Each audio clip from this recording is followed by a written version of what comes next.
ॐ विश्वन्दर्पण दृश्यमान नगरी तुल्यन्निजान्तर्गतं पश्यन्नात्मनि मायया बहिर्वोद्भूतं यथा निद्रया यः साक्षात् कुरुते प्रबोधसमये स्वात्मानमेवाद्वयम् तस्मै श्रीगुरुमूर्तये नम इदं श्रीदक्षिणामूर्तये। नारायणं पद्मभुवं वसिष्ठं शक्तिं च तत्पुत्रपराशरं च व्यासं शुकं गौडपदं महान्तं गोविन्दयोगीन्द्रमथास्य शिष्यं श्रीशङ्कराचार्यमथास्य पद्मपादं च हस्तामलकं च शिष्यं तन्तोटकं वार्तिककारमन्यान् अस्मद्गुरून् सन्ततमानतोऽस्मि। श्रुतिस्मृतिपुराणानाम् आलयं करुणालयं नमामि भगवत्पादं शङ्करं लोकशङ्करं शङ्करं शङ्कराचार्यं केशवं बादरायणं सूत्रभाष्यकृतौ वन्दे भगवन्तौ पुनः पुनः। परब्रह्मनिष्ठं स्वतो धर्मनिष्ठं अहिंसैकनिष्ठं स्वशिष्यै सुजुष्टं यतीनां वरिष्ठं गुरूणां गरिष्ठं दयानन्दरूपं मदाचार्यमीडे। नमः श्री परमार्थाय संसाराध्यासनाशिने श्रोत्रियब्रह्मनिष्ठाय तस्मै ब्रह्मविदे नमः। सदाशिवसमारम्भां शङ्कराचार्यमध्यमाम् अस्मदाचार्यपर्यन्तां वन्दे गुरुपरम्पराम्। ॐ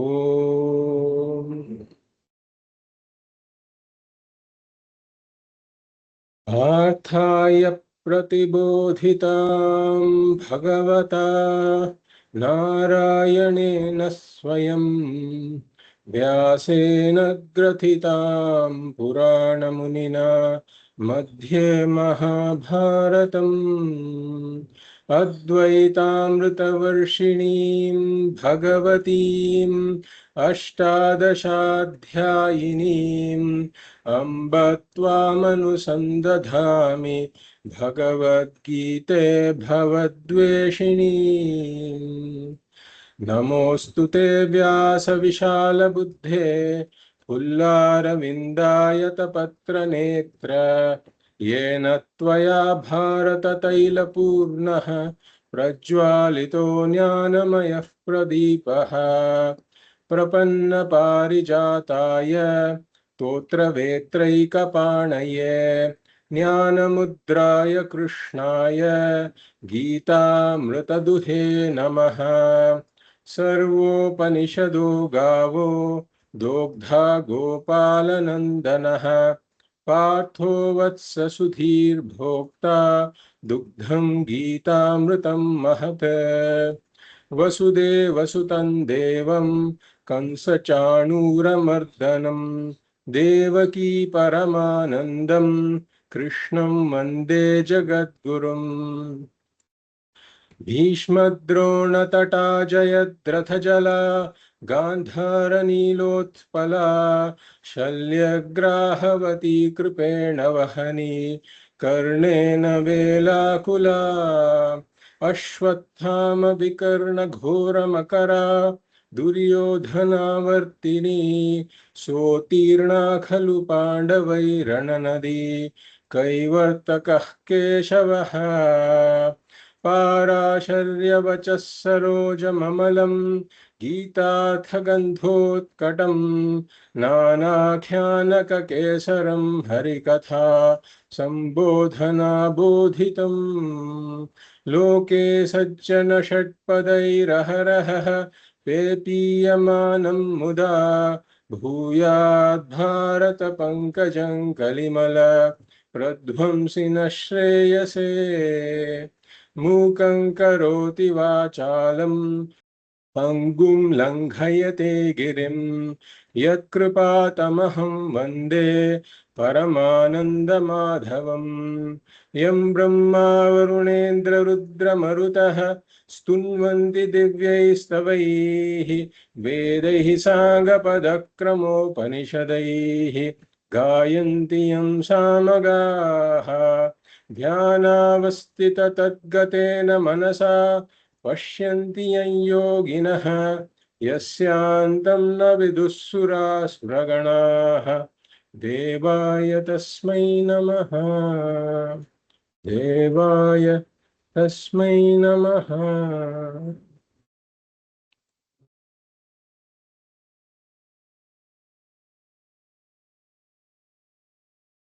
I welcome you all to the 28th class of our Bhagavad Gita study.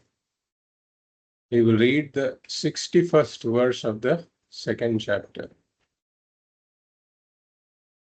Tani sarvani samyamya तानि सर्वाणि संयम्य yukta asita matparaha युक्त आसीत मत्परः vashe hi yasyendriyani वशे हि यस्येन्द्रियाणि tasya prajna pratisthita.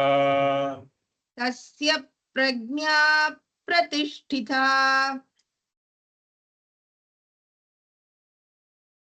As we have been seeing, Bhagavan taught Arjuna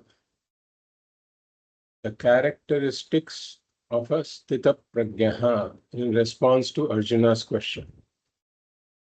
A sthita prajna is one who has assimilated and internalized the Atma Jnanam or self-knowledge. So Bhagavan taught the characteristics of a sthita prajna and then is now teaching the sadhanas that make asthita prajna. So first Bhagavan taught sthita prajna lakshanani, the characteristics of asthita prajna, and in the verses that we are seeing, Bhagavan is teaching sthita prajna sadhanani, or the disciplines that a prajna uses to become a sthita prajna. The first discipline is that one must become a prajna before one can become a sthita prajna. The prajna is one who has this jnanam. And how did he get this jnanam? Through shravanam and mananam. One becomes a prajna. And then how does a prajna become a sthita prajna? Bhagavan talks about three sadhanas. Out of that, one is a primary sadhana and the other two are supporting sadhanas. The primary sadhana is nididhyasanam or contemplation.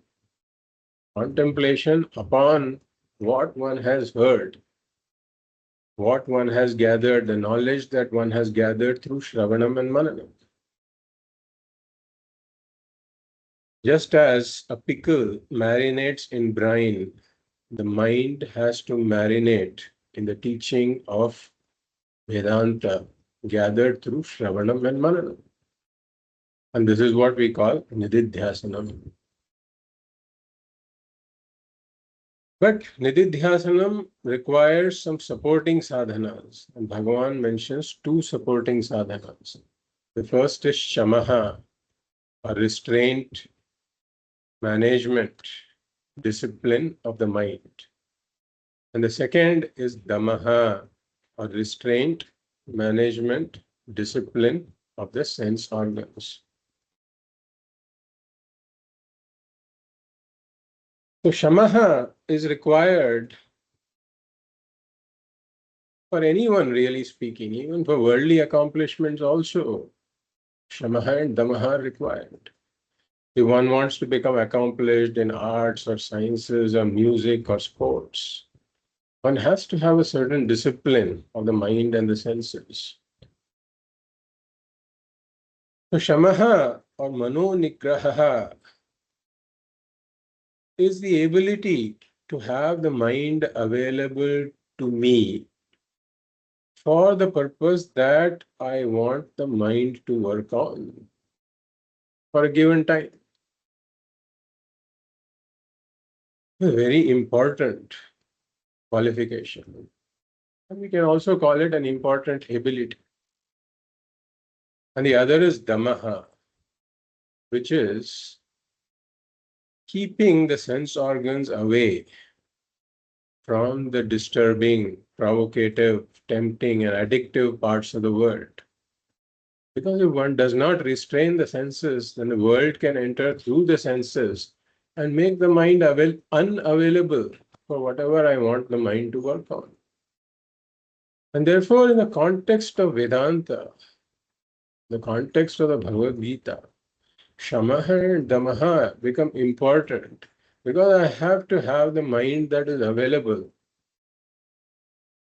for Shravanam, Mananam, and Nididhyasana.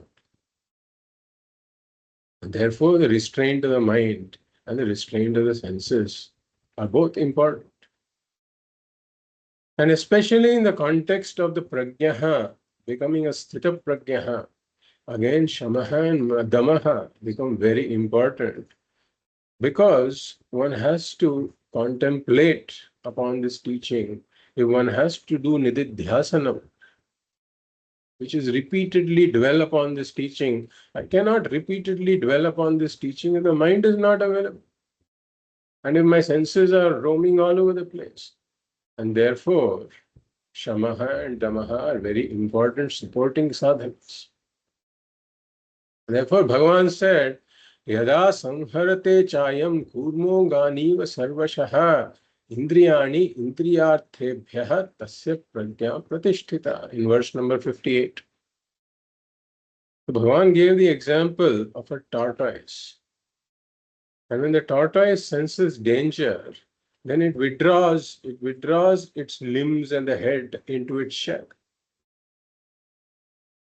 And similarly, a prajnaha, when he senses a situation in which he may come in contact with the disturbing, provocative, tempting, or addictive parts of the world, then he withdraws his senses, or he may leave the place altogether.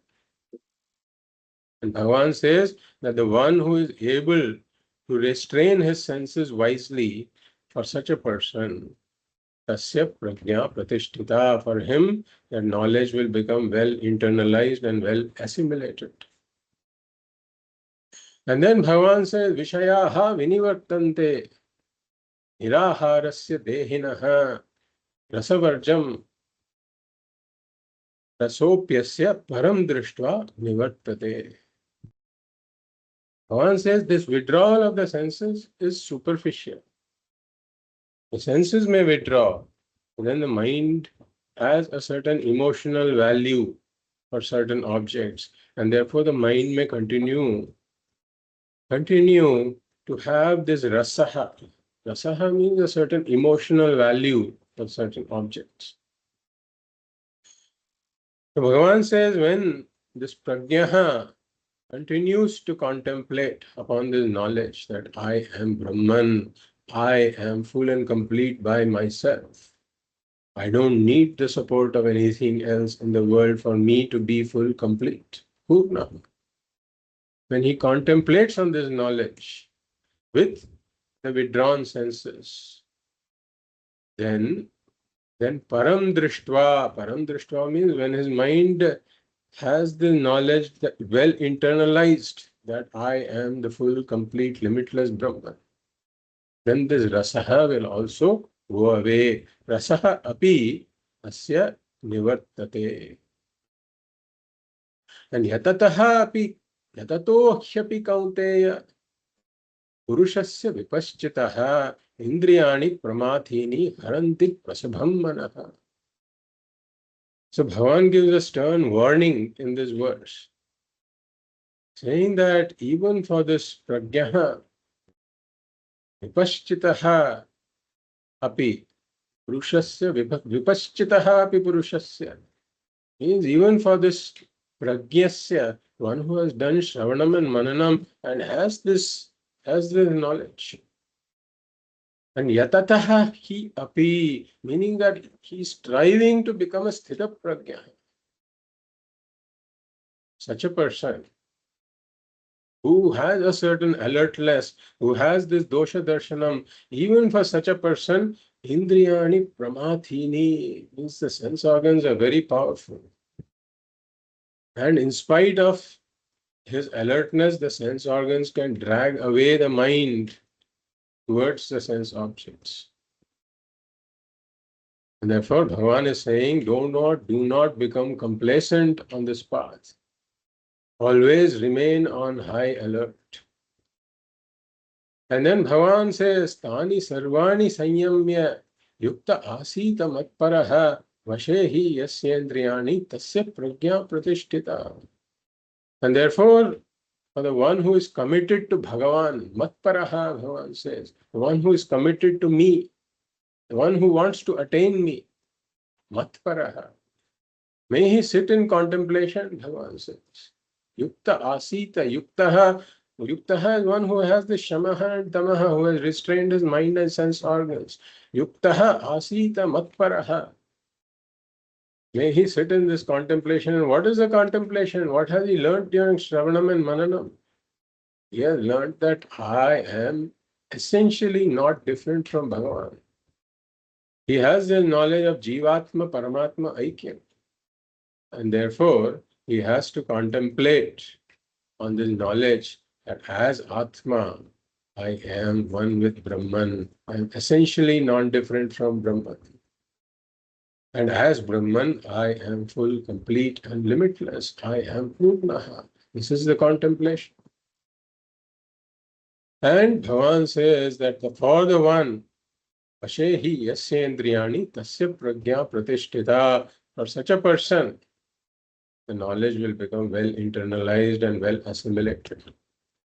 So one can do this contemplation, one can do this nididhyasanam only if one has gone through Shravanam and Mananam. And that is why the verses from verse number 11 to 25 of the Bhagavad Gita, one gave out the knowledge, Atma Jnanam, only when one has heard it well and one has removed one's doubts, then one becomes ready for this contemplation of nididhyasanam. And that is why we say that nididhyasanam or Vedantic meditation comes only after one has done proper Shravanam and Mananam.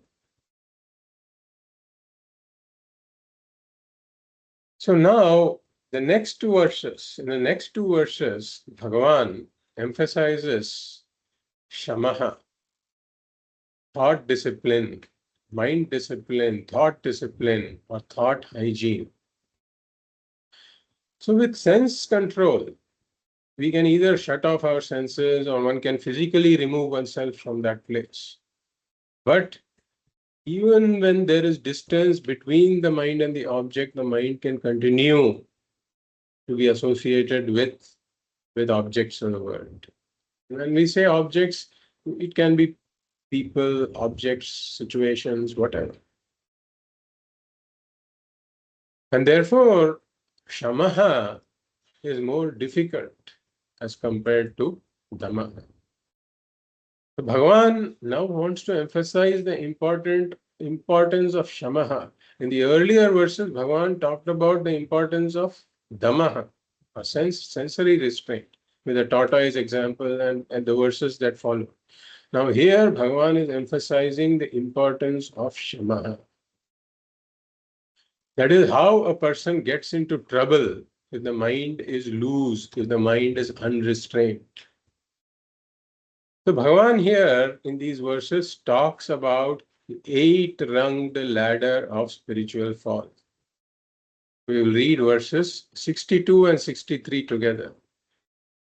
And for those of you who are in the fundamentals of Vedanta classes, you would recall that we had talked about these two verses specifically there as well. So it will be a good revision for those of us who have already listened to these verses. Dhyayato vishayan pumsaha ध्यायतो विषयान् पुंसः Sangasteshu upajayate. सङ्गस्तेषूपजायते Sangat sanjayate kamaha. सङ्गात् सञ्जायते कामः Kamat krodhobhijayate. कामात् क्रोधोऽभिजायते Krodhat bhavati sammohaha. क्रोधात् भवति सम्मोहः Sammohat smriti vibhramaha. सम्मोहात् स्मृतिविभ्रमः Smriti bhramshat buddhinashaha. स्मृतिभ्रंशात् बुद्धिनाशः Buddhinashat pranashyati. बुद्धिनाशात् प्रणश्यति We do the padachhedaha here. Dhyayataha vishayan pumsaha. Sangaha teshu upajayate. Sangaha teshu upajayate. Sangat sanjayate kamaha. Kamat krodha abhijayate. Krodhat bhavati sammohaha. Sammohat smriti vibhramaha. Smriti bhramshat. That's one word. Smriti bhramshat buddhinashaha. Buddhinashat pranashyati. Bhagavan talks about the 8-runged ladder of spiritual fall here. So let us look at the words here. Upajayate, Bhagavan says. Upajayate. It's in the last word of the first line of the 62nd verse. Upajayate means it is born, Bhagavan says. So what is born? Sangaha upajayate. Sangaha upajayate. In the last quarter, Sangaha teshu upajayate is there. Sangaha upajayate, meaning attachment is born. An attachment is born in what? Teshu, Bhagavan says. Teshu, in them, in the sense objects. And for whom this attachment is born in the sense objects? Bhagavan says in the first quarter, Pumsaha dhyayataha vishayan pumsaha. Pumsaha means for this person, for this person. And for a person doing what? Dhyayataha pumsaha. For a person who is contemplating or dwelling, or meditating. And take that also, that word also. So here when we say, Bhagavan says, Dhyayataha pumsaha, we imagine somebody who's sitting in Padmasana and meditating. Bhagavan is not talking about this kind of meditation. Bhagavan is saying, what is he contemplating on? He says, Vishayan, Vishayan. So he is dwelling, meditating, contemplating on sense objects. Because eventually what is meditation? Meditation is directing the flow of thoughts towards a certain object, towards some higher principle is what we generally call meditating. But here this person, his mind is effortlessly going towards these sense objects. He's dwelling on those sense objects. So this is Bhagavan talked about 2 rungs here, 2 rungs of the spiritual ladder. The first one is Vishayan dhyayataha pumsaha, that is the first ladder of downfall. And when the person contemplates on sense objects. So if we see, how does this happen? So if we see, when I see some object in the world, then immediately it enters the mind. That's what we call seeing the object, tasting the object, seeing, hearing, tasting, smelling, touching, means the object enters the mind. So whenever I see a pot, there's a pot thought in the mind. And that just happens. That's what Srishti is. If I see a pot, I cannot avoid the pot thought. In fact, the pot thought arising is what we call seeing the pot. So that is Srishti. There is nothing wrong with it, that a pot thought arises in my mind when I see a pot. That's how the Srishti is supposed to work. If that doesn't happen, then maybe I need to go to a doctor and get myself checked up. What is happening? So when I see a sense object, the thought arising in the mind is what the mind is supposed to do. And therefore, there are thousands of thoughts that are produced in my mind, even as I rotate my head this way. Then in this duration, hundreds of objects have already entered my mind. But the thing is, they enter my mind and they leave the mind. No problem. No problem at all with that. But then what happens is that the mind has a tendency to classify some objects as pleasing or displeasing. So when the mind sees a pleasing object, then the mind has a tendency to stick to that object.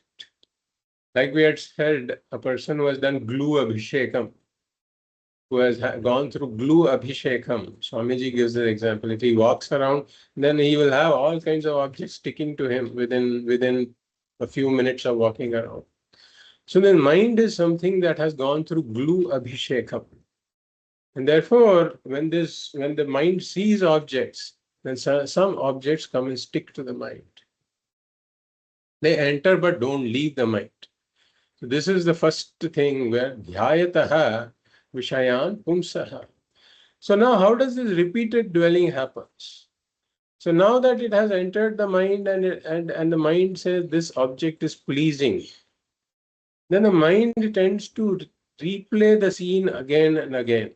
Even though now the object is gone, let's say I've gone to a different room altogether or a different locality altogether or a different city altogether or a different country altogether.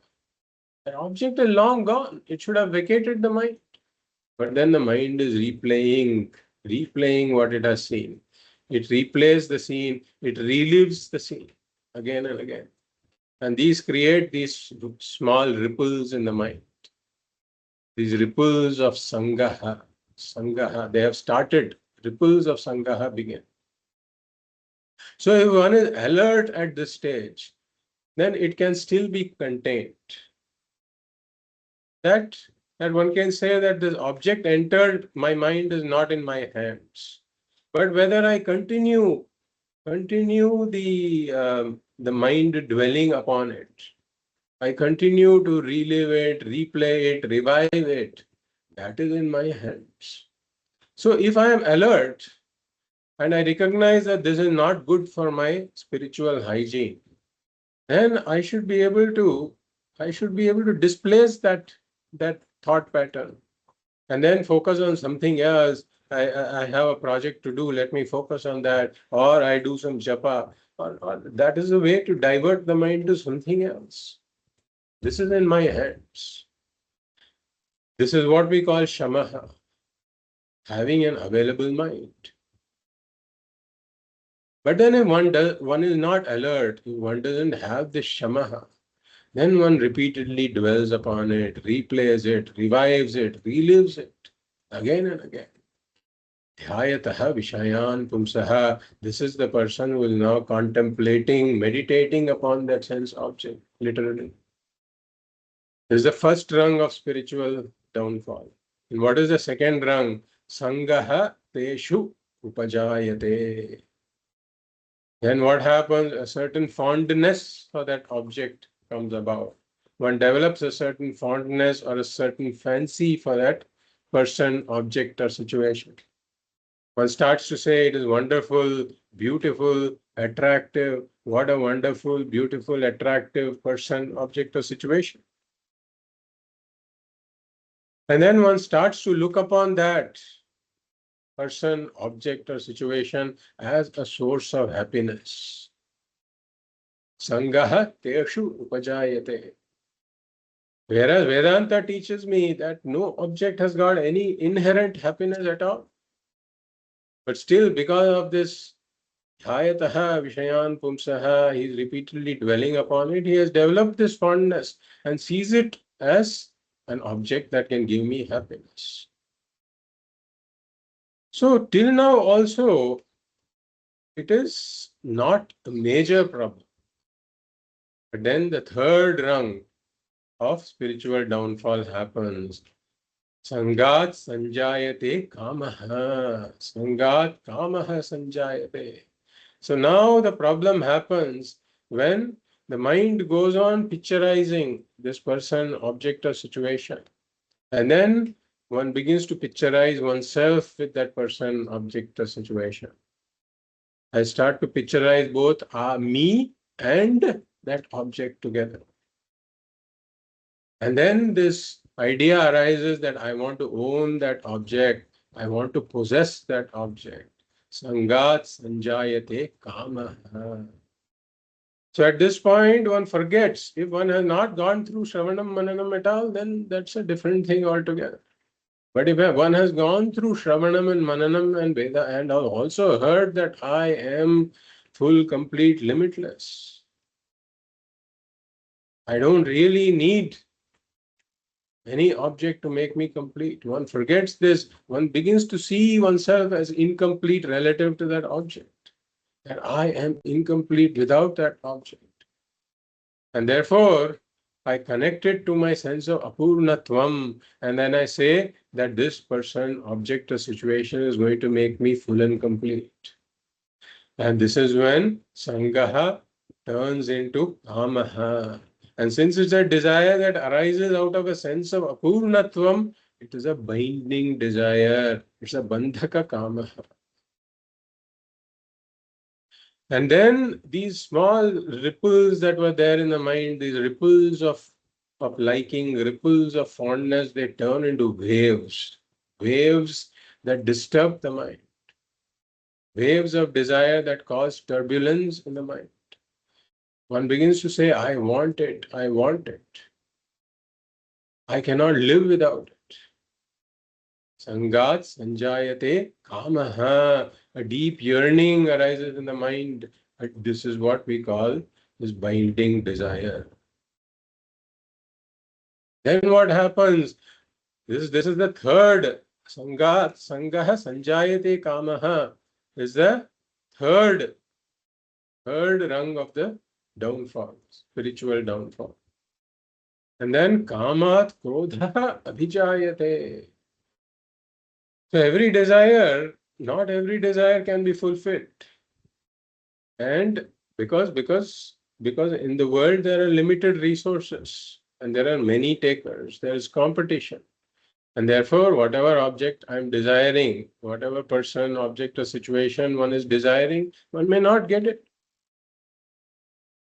Now, if it is a non-binding desire of a jnani, it's a non-binding desire, then no problem, because the jnani is established in the knowledge that I am full and complete, whether I get it or not, whether that happens or not, that's not a problem. But since this is a binding desire, I see myself as incomplete without that person, object, or situation.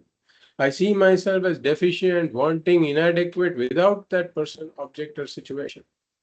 And a deficient, wanting, inadequate self is never acceptable to me. I cannot live with a deficient, wanting, inadequate self. I have to do something about it. And therefore, if I'm trying to get something that in my vision is going to remove this deficiency, wantingness, and inadequacy, but if my pursuit is obstructed, if it is blocked by something or someone, then that changes into krodha. Binding desire changes into anger. Kamat krodho bhijayate. The waves of desire transform into anger. And the intensity of anger is proportional to the desire. More I desire, and when it's obstructed, the angrier I am. So kamat krodha abhijayate. Now here there is another aspect that Bhagavan doesn't mention. But even if that desire is fulfilled, let us say, that desire, the binding desire is fulfilled, then there is no question of anger. But then, so in that case, kamaha doesn't change into krodha, but kamaha changes into lobha, or greed. because there is no end to this desire. And as long as a sense of apurnatvam is there, we will continue with that desire. The desire will continue to be there. That's why Bhagavad Pada gives an example of ghee being poured into fire. The ghee is poured into fire, the fire is satiated, then the fire also grows, and then it needs more ghee to satisfy it.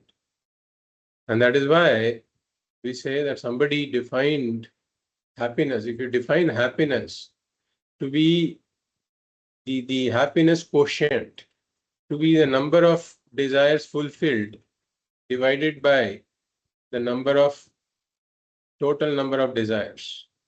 So let us say I have 10 desires, and out of that, two has been two have been fulfilled, 8 are not fulfilled. So my happiness quotient is 20%. But somebody else who has 10 desires, out of them 7 have been fulfilled. Then we think that his happiness quotient will be 70%. But then a strange thing happens with this happiness quotient. That I start off with 0 on 10, then it becomes 1 on 10, then it becomes 2 on 10 as one fulfills one's desire. And then as one comes to 5 or 6, one notices that it is no longer 5 or 6 on 10, but it has become 5 or 6 on 15, because the number of desires have increased. And therefore, one is back to 5. You think 5 on 10 will become 50%. But the moment you fulfill that fifth desire, you see that the number of desires, total number of desires have increased to 15. So you're back to 33%. So this is how it goes. And that's why Bhagavan says later in the Bhagavad Gita also, Kama esha krodha esha rajoguna samudbhavaha mahashano mahapapma vidyenam iha vairinam vidhi enam iha vairinam. That these are your enemies, kamaha and krodhaha. They are rajoguna samudbhavaha. They are born from rajoguna. And mahashanaha, Bhagavan says, mahashanaha means the great eater. It eats a lot. Like this desire is like a glutton. You feed it and then it wants more and more and more. There is no end to it. And therefore, even if this kamaha is fulfilled, it turns into lobha. Bhagavan here talks about kamaha changing into krodha. And krodhat bhavati sammohaha. That once this anger is there, then sammohaha comes in. Sammohaha means that this power of discrimination is covered. My dharma viveka shakti is as though covered. So Bhagavad Pada gives this example of kruddhaha hi sammudhaha san gurumapi akroshati. So in this state of anger, he might even scold his guru. And Bhagavad Pada says elsewhere, mataram api tadayati. Then one may hit one's own mother also in this anger. So krodhat sammohaha bhavati. And that's why this word angry is equated, anger is equated to mad. Like in Swamiji says that in American English, they say that I am mad at you. I am mad at you. And that is supposed to mean that I am angry. I'm angry with you. So the anger and madness have got some connection. That when one is angry, one becomes as good as mad. Sammohaha agacchati. One becomes deluded. Because the Shakti Vivekaha is covered, Dharma Vivekaha is covered. Sammohat Smriti Vibhramaha. So, literally, Smriti Vibhramaha means loss of memory. Loss of memory. But that doesn't really quite well explain the process that happens. What does loss of memory mean? doesn't mean that I've lost my memory. So Bhagavad gives a very interesting explanation in the Bhashya. And for this, we have to understand what the smriti is. Smriti vibhramaha. We have to understand what the smriti or memory really refers to and how it arises. So here we have to understand the three things. One is anubhavaha, and then the second thing is samskaraha, and the third is smritihi. So anubhavaha means my experience in life, experiences in life. So whenever I go through experiences in life, then those experiences leave some impressions in my mind. And these impressions are called samskaraha or vasanas. Every anubhava leaves a samskara. Now, most anubhavas may not leave, but some anubhavas that we call memorable, right? They leave samskaras in my mind. And these are impressions. So anytime I'm carrying these samskaras from my past, in fact, from my various past births, also samskaras are there in my mind, but they're all latent, they're all dormant. From this life and past lives, all these samskaras are dormant in my mind. Now, what happens is that when there is a certain stimulus from outside, that is called udbodhaka. When there is a certain stimulus, then suddenly it triggers some past samskara that is stored in my mind that is latent. And then it becomes active suddenly in my mind as a thought. That is what we call smritihi or remembrance. That is what we call memory. So smritihi is this activated samskara because of this udbodhaka or stimulus. So anubhava janyaha samskaraha means that anubhava janya samskaraha or anubhava janyaha samskaraha, we can say.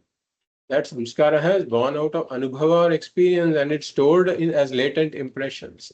And then samskara janya smritihi. Smritihi is born from samskara, not from that experience, because experience is long gone. Smritihi is born from samskaras. So now, if a person has gone through satsanga, let us say, he has had the experience of going through satsanga, and and in the satsanga, whatever the acharya has said, the acharya has taught him dharma viveka. Acharya has taught him what is dharma, what is adharma, dharma viveka, atma anatma viveka. He has taught a lot of things. So all that teaching is in the form of samskaras in the mind. Samskaras in the mind. That's why we also say that we should give our children good samskaras.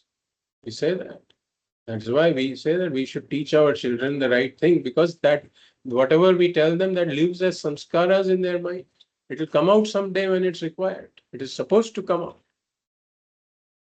So now this person has gone through the satsanga, and in that there is all this samskara that has been deposited by the acharya's teachings. It has been deposited in the mind.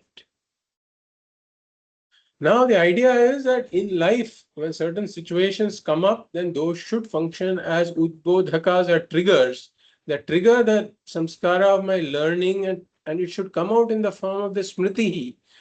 It should come out in the form of remembrance of the teaching at the right time. But what happens in this case is this person is now in the stage of anger and madness. Krodha is there and sammoha is there. Sammoha, he said, is there is a viveka shakti is covered. So in this kind of a mental environment, even though the stimulus is there, the external stimulus is there, and because of that, this person is contemplating on doing something, which he never would do under normal circumstances, because the smriti would arise and stop him from doing that. That this is adharma, you should not do that. But in this kind of a mental environment, the smriti does not arise.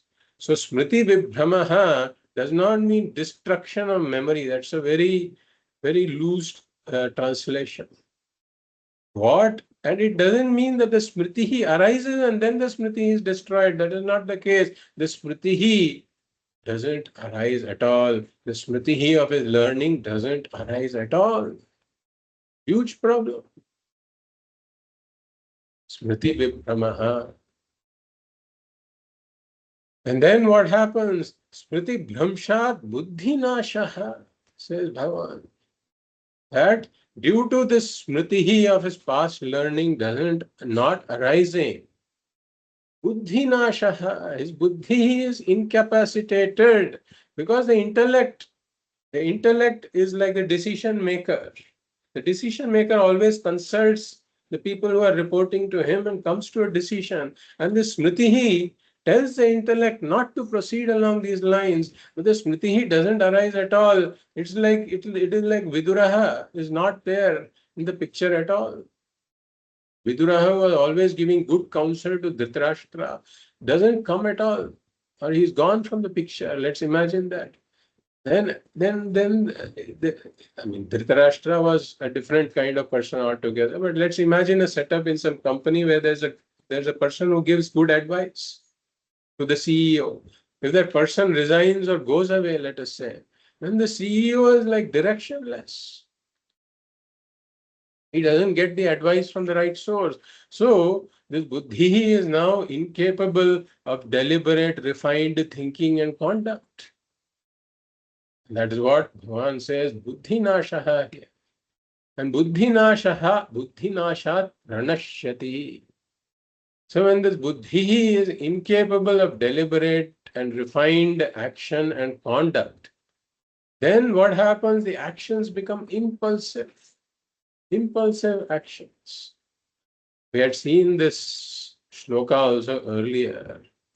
Ahara nidra bhayamaithunancha samanametat pashubhir naranam बुद्धिर्हि तेषाम अधिको विशेषः बुद्ध्या विहीनाः पशुभिः समानाः. So ahara, nidra, bhaya, maithunancha. These four things: eating, ahara; nidra, sleep; bhaya, fear; and maithunam is union of the opposite sexes. This is common to human beings and animals. Ahara nidra bhaya maithunancha samanametat pashubhir narana. Then what is it that distinguishes a human from an animal? Buddhirhi tesham adhiko vishesha. It is the buddhi alone that distinguishes a human being from an animal. A human being is capable of deliberate and refined action and conduct. An animal isn't. Buddhya vihinaha pashubhis samanaha. And if this buddhi is not there, then the human being becomes as good or as bad as an animal. He becomes a pashu. At this point, the human being may shout and scream like an animal. He may even attack the other person or bite that other person like an animal. We don't know what his next action is going to be. And that's why Bhagavan says, Buddhi nashat pranashyati. Pranashyati means he is no longer a purusha who can deliberately follow these purusharthas. Because purusha itself is not there, he has become a pashu. And therefore, even the purusharthas have no place at all for him. He becomes incapable of following even artha, pursuing artha, kamaha, let alone dharma and moksha. And therefore, buddhi nashat pranashyati. Instead of the purusha, we now have a pashu. So this is the 8-runged ladder of spiritual fall that begins with Vishaya Dhyanam. So in the shloka, there are a lot of panchamis. Panchami vibhakti is there in the entire shloka. That indicates the chain, a chain of events. We see the first rung of the spiritual ladder, Dhyayataha Vishayan Pumsaha. First rung, Vishaya Dhyanam. Sangaha teshu upajayate. It results in this sangaha or certain fondness. And sangat, panchami. Sangat is at, wherever it's there, that indicates the panchami vibhakti. It indicates from a particular source. So from sangaha, sangat, sanjayate, kamaha, kamat, from kamaha, krodha, abhijayate, krodhat, again panchami. From krodha, bhavati sammoha, sammohat, again panchami. Smriti vibhramaha, smriti bhramshat. So from sammoha, this viveka shakti getting covered, smriti bhramshaha happens, which is the smriti of his past learning doesn't arise. The smriti bhramshat, buddhinashaha, buddhinashaha, he becomes incapable of proper refined conduct and action. Buddhinashat, again Panchami, pranashyati. Buddhinasha, the last stage is pranasha. Pranasha means the Purusha has transformed into a Pashu. So this is the eight-runged ladder of spiritual fall. And therefore, what does it start with? It starts with Vishaya Dhyanam. Vishaya Dhyanam. Contemplation upon objects of the world. And that is why Shamaha is required, Mano Nigraha is required, a certain alertness is required to nip these unhealthy thought in the bud. It has to be nipped before it begins to bloom into this kamaha, etc. And therefore, this is an important discipline for a pragyaha. In fact, this discipline is required even before one becomes a pragyaha. It's required even for shravanam, mananam, etc. Even in earlier stages, it's required. But all the more important for one to continue this, one should not become complacent. For a pragyaha who's trying to become a sthita pragyaha, the thought hygiene is very important. So now, Bhagavan in the next verse talks about how to avoid this kind of a downfall with Mano Nigraha and Indriya Nigraha. We will read verse number 64. Ragadvesha viyuktaistu रागद्वेषवियुक्तैस्तु Vishayanindriyaischaran विषयानिन्द्रियैश्चरन् Atmavashyairvidheyatma आत्मवश्यैर्विधेयात्मा Prasadamadighachati. प्रसादमधिगच्छति. We do the Padachhedaha. Ragadvesha viyuktaihi tu vishayan indriyaihi charan atmavashyaihi vidheyatma prasadam adhigachati. Prasadam adhigachati. Bhagavan says adhigachati. Adhigachati means he attains. And who attains? Vidheyatma is there in the third quarter. Vidheyatma tu adhigachati means one. Vidheyatma means one whose mind is restrained, one who has shamaha. Vidheyatma tu adhigachati. Such a person who has shamaha, or restraint of mind, he attains. He, on the other hand, attains. The two indicates a contrast from the previous two verses. The previous two verses, the mind was unrestrained, the mind was loose. Whereas in this verse, Bhagavan is talking about one with a restrained mind. Vidheya Atma means one with a restrained mind. So he attains, Bhagavan says. He, on the other hand, attains. What does he attain?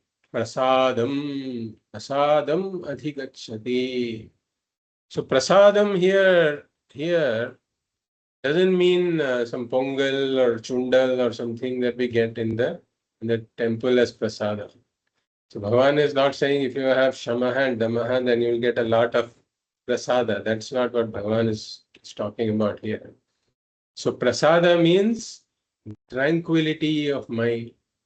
He attains this tranquility of mind. He attains shanti. Shanti, shantim adhigachati also we can say. And doing what? Doing what? So he says charan. Charan san we can add. Charan. Charan means literally going.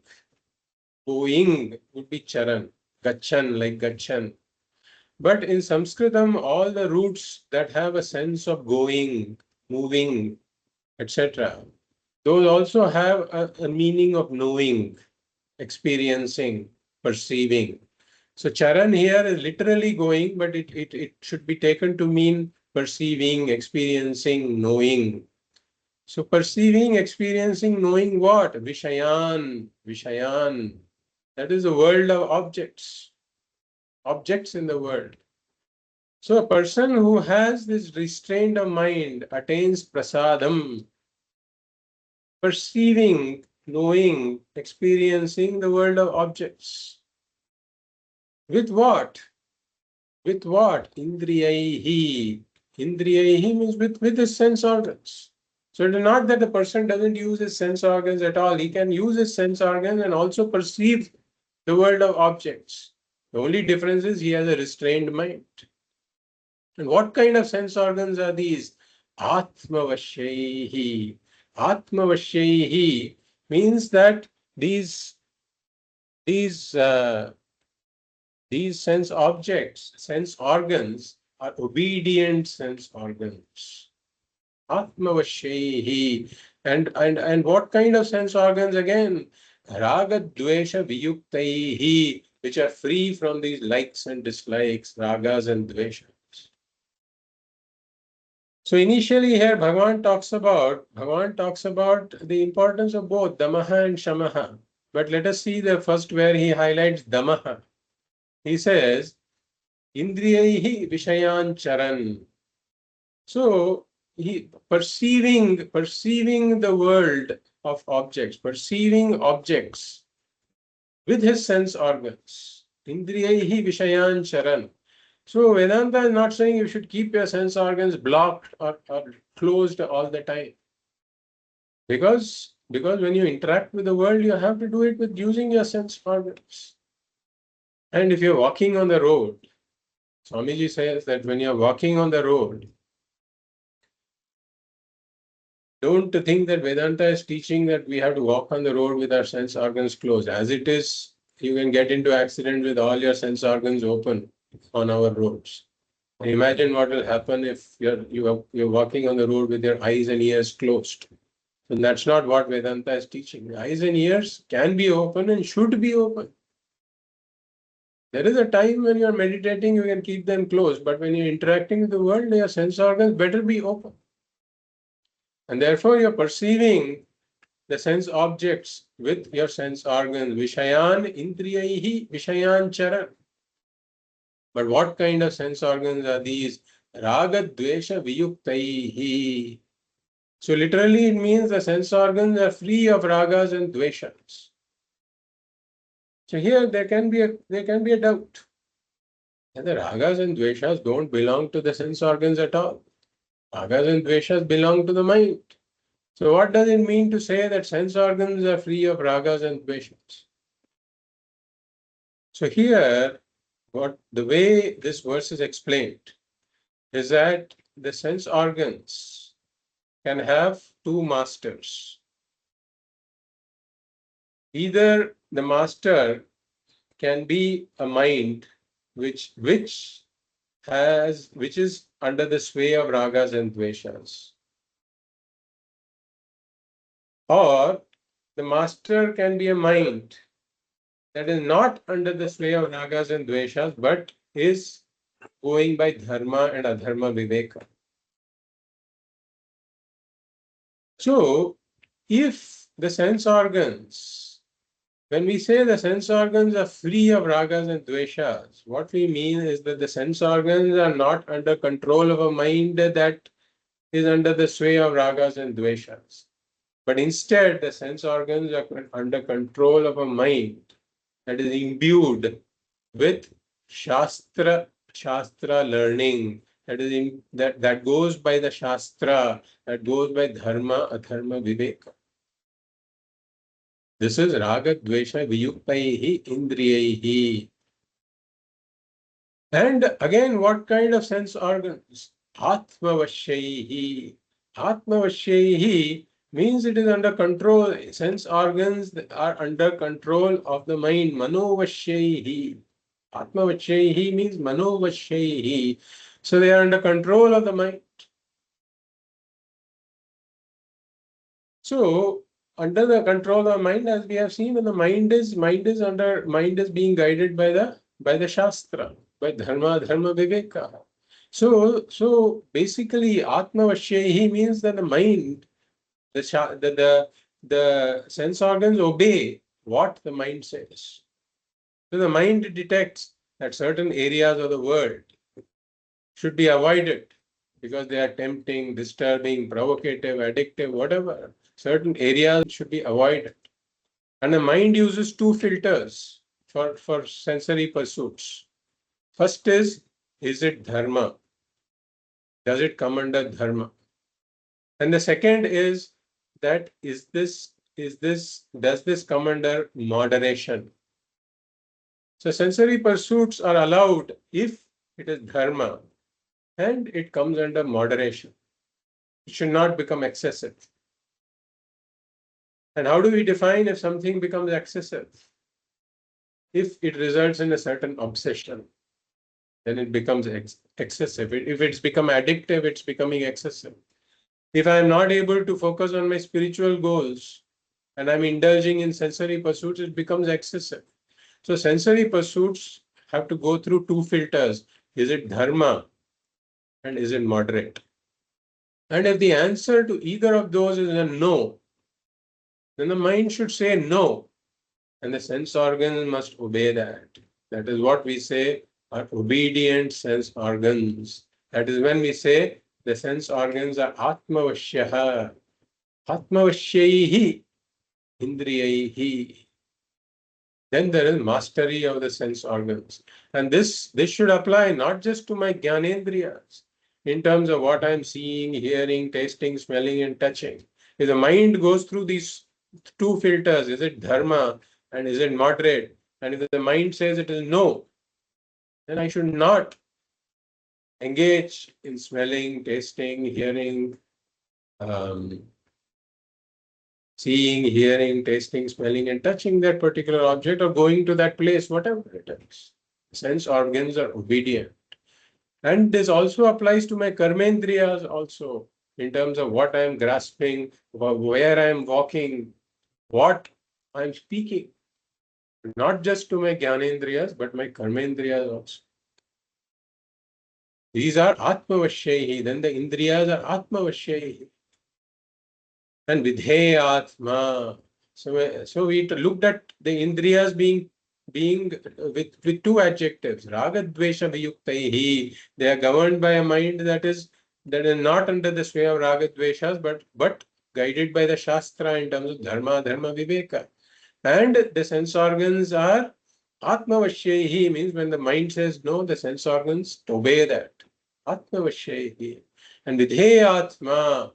Then this person, he has a mind that is obedient.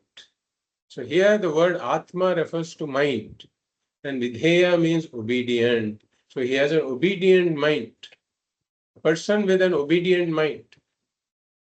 So his sense organs are obedient. They are supervised by the mind, all right.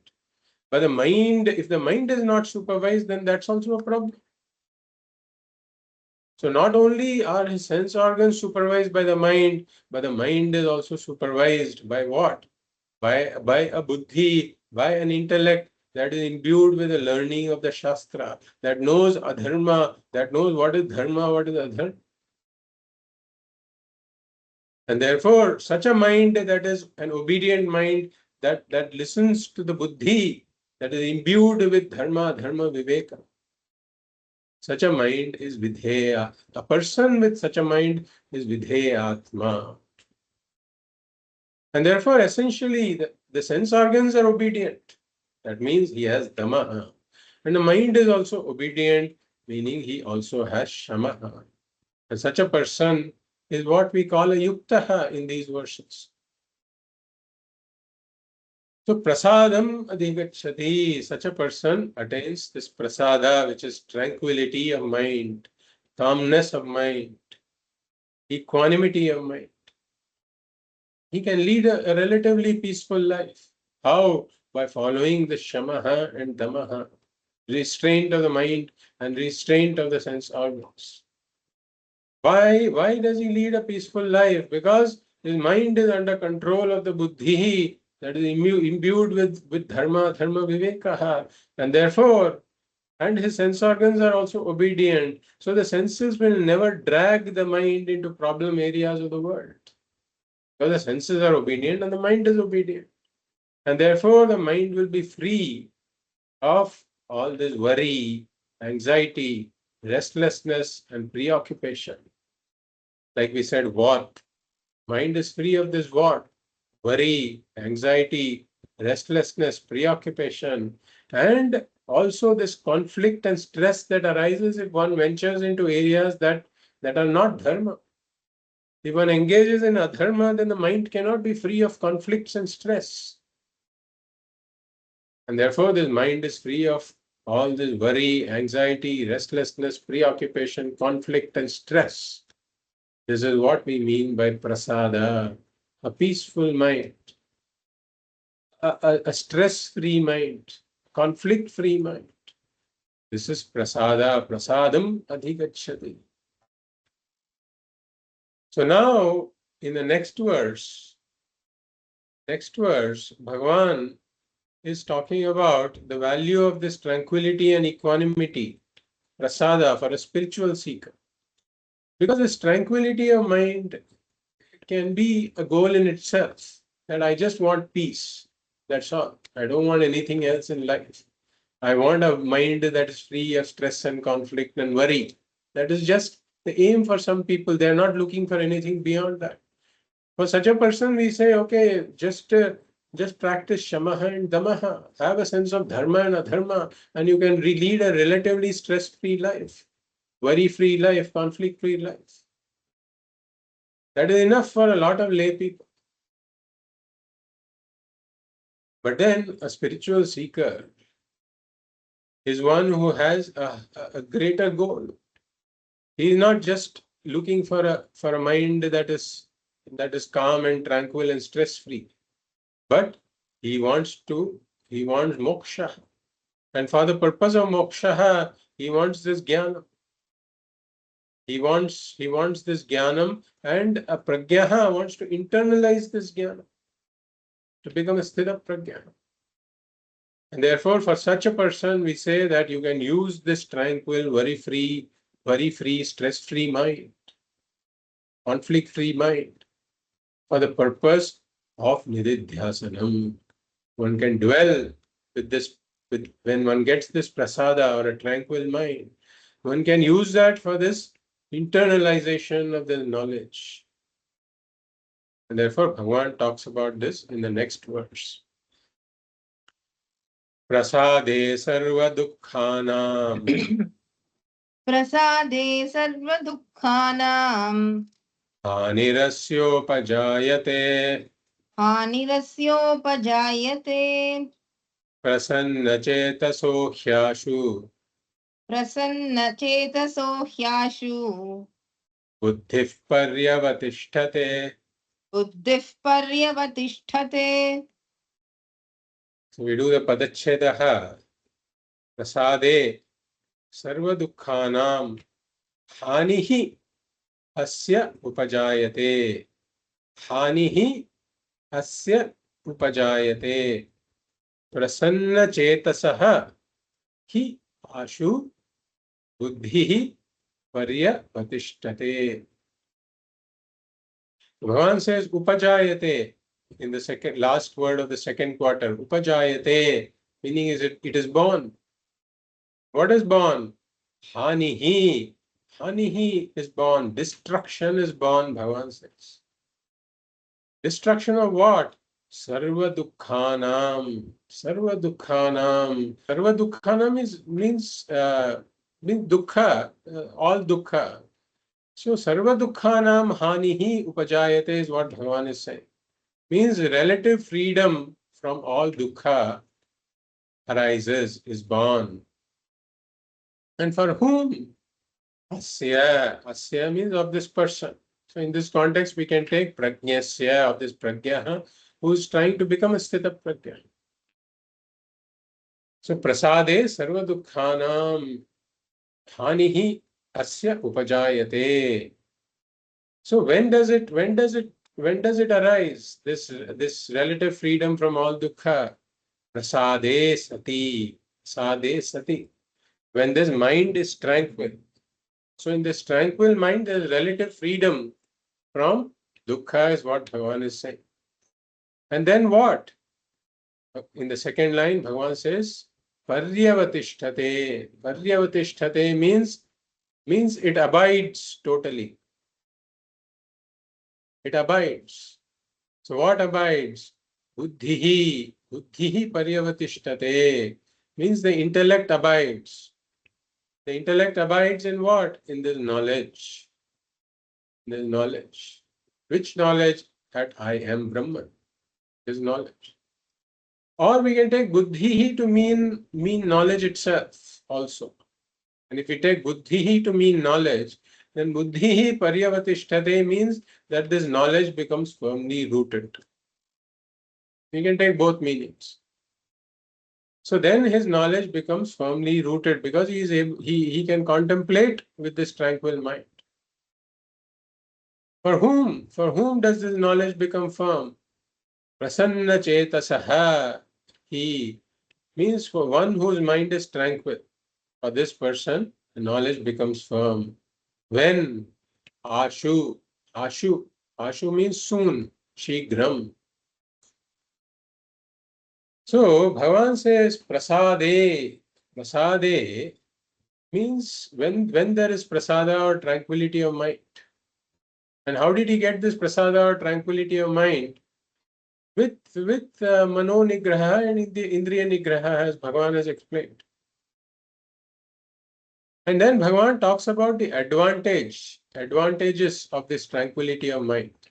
So there are two advantages of this tranquility of mind. Prasade sati, two things happen.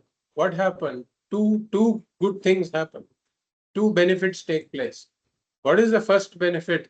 Sarva dukkhanam hanihi. So sarva dukkhanam hanihi means this relative removal of dukkha. And we can take dukkha to mean this war, as we have talked about, worry, anxiety, restlessness, preoccupation, and also conflict and stress, as we have discussed. So freedom from all of this, sarva dukkhanam hanihi. This is the freedom from all of this takes place. Sarva dukkhanam hanihi. Freedom from war, worry, anxiety, restlessness, preoccupation, and conflict and stress takes place. So this is a kind of a negative definition. We are talking about freedom from something bad. And then there is also, we can take it to mean positive happiness or joy as well. Sarva dukkhanam hanihi can be taken to mean the coming of positive happiness. So this is because we don't have to bring happiness from outside really. We think we have to bring happiness from outside. That the outside world is the one that has to give me happiness. But really speaking, according to Vedanta, the outside world has no happiness at all to give me. And if at all in some situation contact with a sense organ with the sense object gives rise to happiness, it is not because the sense object has got happiness, but because the sense object puts the mind in a conducive state.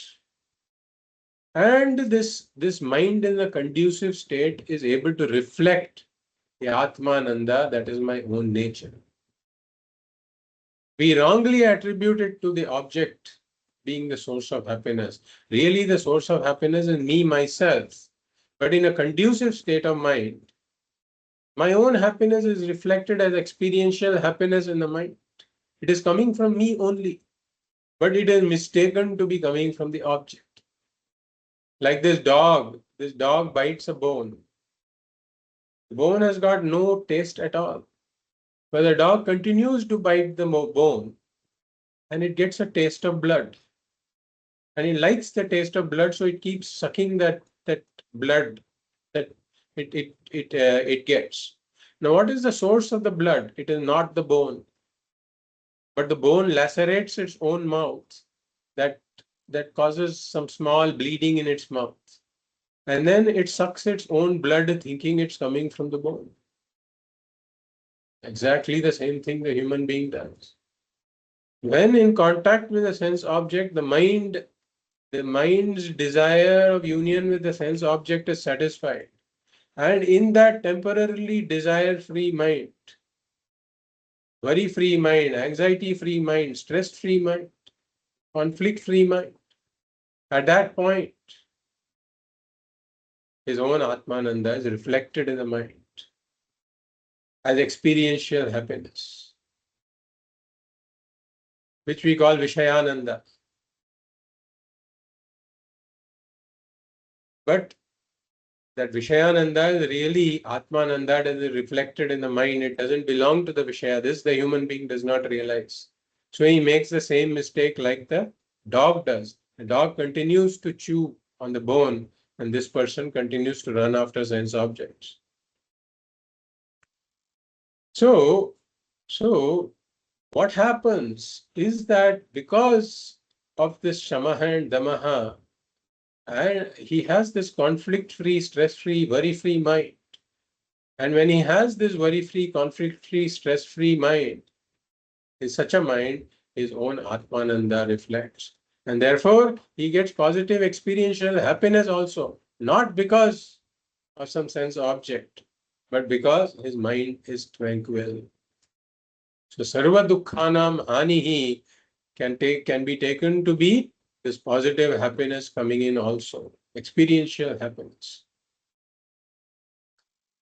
And then what is the second benefit? Prasanna chetasaha hi ashu buddhi paryavatishtate, he says in the second line.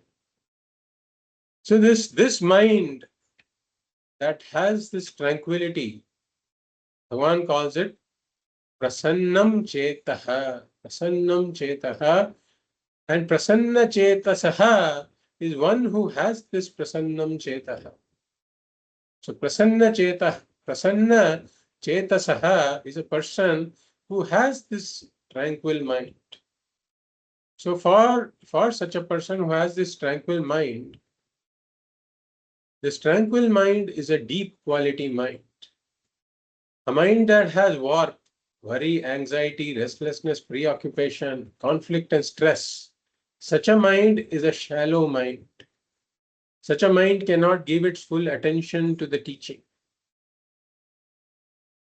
Whereas a mind that is free of all this warp and conflict and stress, worry, etc., is a deep mind. Such a mind can register the teaching very well. It can contemplate deeply upon the teaching. So, a person who has such a mind, for such a person, the teaching gets internalized and assimilated very well. And just as we say that this eaten food is not that which nourishes the body. It is the assimilated food that nourishes the body. So when this teaching gets truly internalized and assimilated, when it goes into the subconscious mind also, in contemplation, in deep contemplation, that is when the teaching really begins to become useful in real life, because this teaching gets converted into emotional strength. It gives immense emotional strength to deal with situations in life, to deal with crisis in life. And therefore, then the prajnaha becomes a sthita prajnaha. This is what the second benefit is. Now, in the next verse, Bhagavan again reiterates the importance of shamaha and tamaha as sadhanas. We will read that. Nasti buddhirayuktasya नास्ति बुद्धिरयुक्तस्य न chayuktasya bhavana न चायुक्तस्य भावना न चाभावयतः शान्तिः न चाभावयतः शान्तिः अशान्तस्य कुतः सुखम्. अशान्तस्य कुतः सुखम्. So we do the padachhedah. न अस्ति न अस्ति बुद्धिः अयुक्तस्य बुद्धिः अयुक्तस्य न च अयुक्तस्य भावना न च अयुक्तस्य भावना न च अभावयतः शान्तिः न च अभावयतः शान्तिः अशान्तस्य कुतः सुखम् अशान्तस्य कुतः सुखम्. So Bhagavan says na asti meaning it is not there. And what is not there? Buddhihi na asti.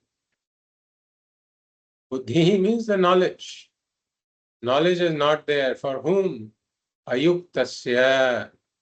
Ayuktasya means one who doesn't have shamaha and damaha, one who doesn't have restraint of the mind and senses. And then Bhagavan says, na asti, it is not there in the second quarter. Na asti we can supply, na is there, asti we can supply. Means it is not there. What is not there? Bhavana cha.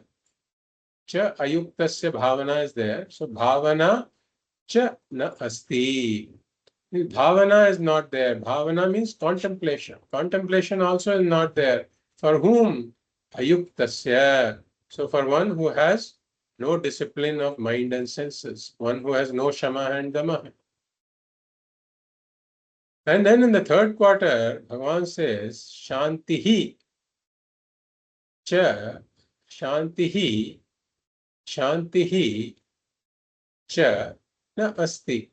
Na asti again we can supply. So Shantihi cha and na are there in the third quarter also. Na cha abhavayatah shantihi. So shanti cha na asti we can say. So shantihi means this peace or tranquility is also not there. For whom?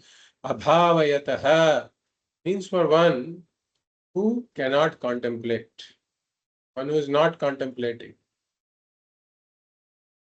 And ashantasya kutaha sukham. So kutaha sukham bhavati.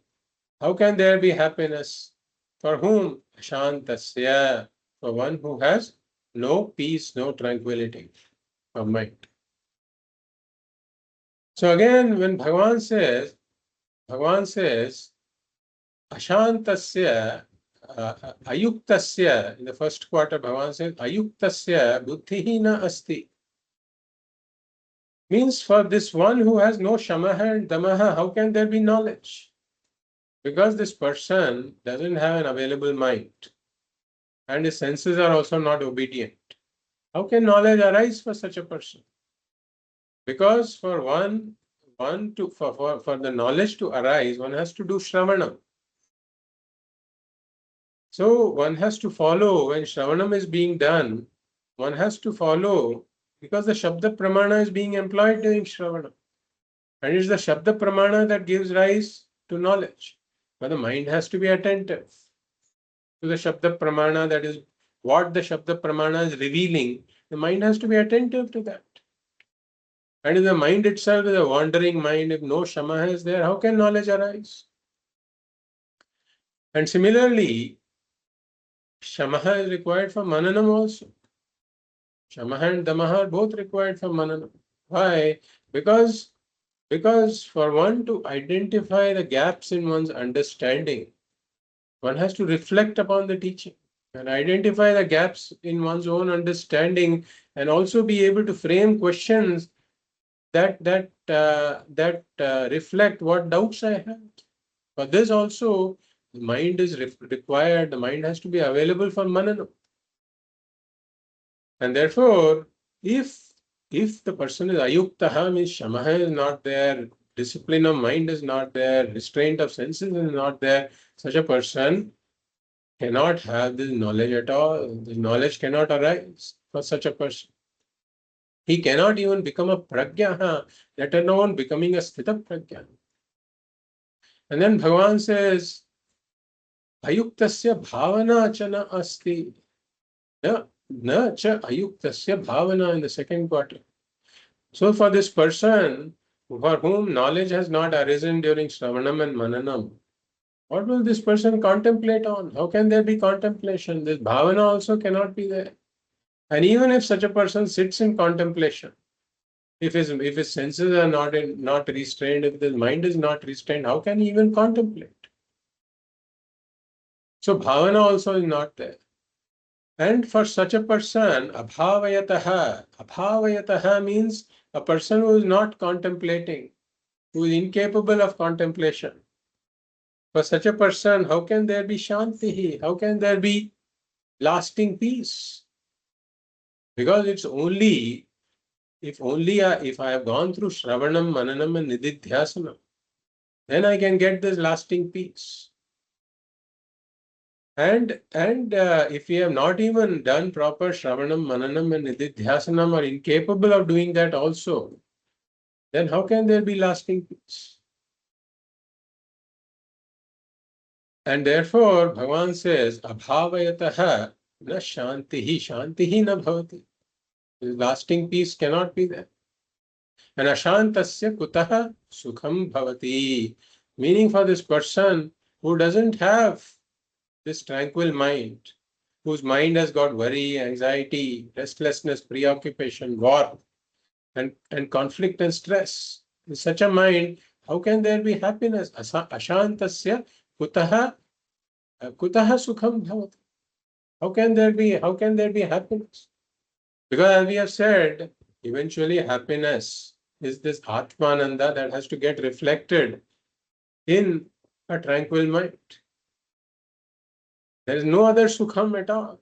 Experiential happiness is only reflection of Atmananda.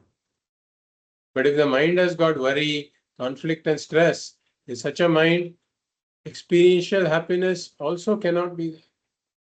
And moreover, if we take Sukham here to mean Atmananda itself, then there's only one way to gain that Atmananda, which is through knowledge that I am Atma, whose nature is Ananda. Atmananda has to be claimed through knowledge. And therefore, if the knowledge has to be gained also, a tranquil mind is required in which knowledge itself is not there, then even Atmananda cannot be gained. Therefore, Shantasya Kutaha Sukham. So we will continue this in the next class. Om Purnamadah Purnamidam Purnat Purnamudachyate Purnasya Purnamadaya Purnameva Vashishyate. Om Shanti Shanti Shanti. Hari Om Shri Guru Namaha. Hari Om.